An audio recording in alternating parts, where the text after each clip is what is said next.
Well, it's the middle of the week. I hope it's going well for you. Even if it's not, God's Word strengthens us and equips us and gives us what we need to move on. So I pray that you'll find this to be the case today as we look at Romans 1 25 and 26.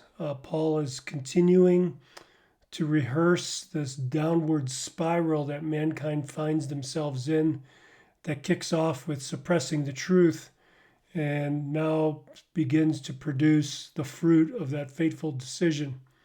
And verse 25 begins with this little word for, and it ties it to the verse before.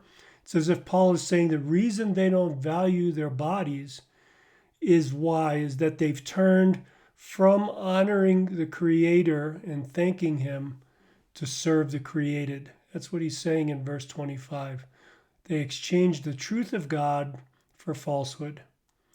The result of that, worship and serve the creature rather than the Creator, who is blessed forever.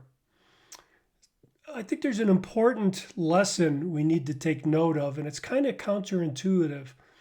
You would think that if you valued the creation over the Creator, then somehow the creation would benefit. The creation would somehow be better for that. But in fact, what happens is just the opposite. The unbridled lust that's let loose in the hearts of men reduces creation from a sacred gift to something that's just a means to satisfy fallen lust. Everything around them, instead of becoming a reminder of God, instead becomes an object of exploitation. And the exploitation is to a person's individual benefit. That's what happens. Not what you would expect, not what you think would happen if you venerate the creation rather than the creator. But that's what happens. That's what happens, and that's what Paul's warning us. And we see that evidence around us, don't we? We have another for here, just like the for in verse 25 tied it back to verse 24. This for in verse 26 ties it back to verse 25. It says for this reason. Well, what reason?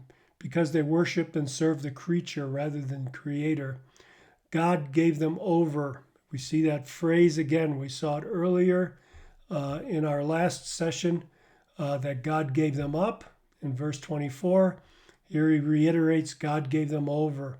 It's as if he's turned over to them the control of their lives from himself to the degrading passions that drive them. And note that word degrading. That's an important word. It means to cause someone to lose self-respect or to be humiliated.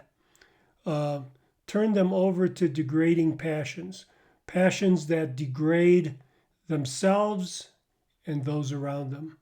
Again, when you abandon the creator in favor of the creation, then everything just becomes an object of exploitation to try to satisfy your lusts.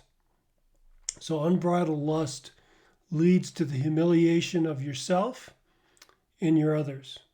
And we see this working itself out in a very interesting way of all the sins that Paul could identify. And he will identify a whole list of sins later. But all of the sins that would perhaps epitomize what he's talking about is this sin of homosexuality. For their women exchanged natural relations for that which is contrary to nature. Of all the sins, he picks this one, which is most conspicuously contrary to nature. Now, when he's talking about contrary to nature, some would say that they're acting contrary to the way that God made them. That is their own nature. God made some to be heterosexual, some to be homosexual. When a heterosexual acts in a homosexual way, they're acting contrary to nature. I don't think that's a good explanation of what this verse is saying. When Paul is saying nature, he's referring back to how God has revealed himself in what has been created. And what he's saying here, they're violating that. They're violating what God has clearly identified in all of nature, that men and women are for each other. And that to do that is to fall from that nature. So what do we learn from this? What do we take away from it?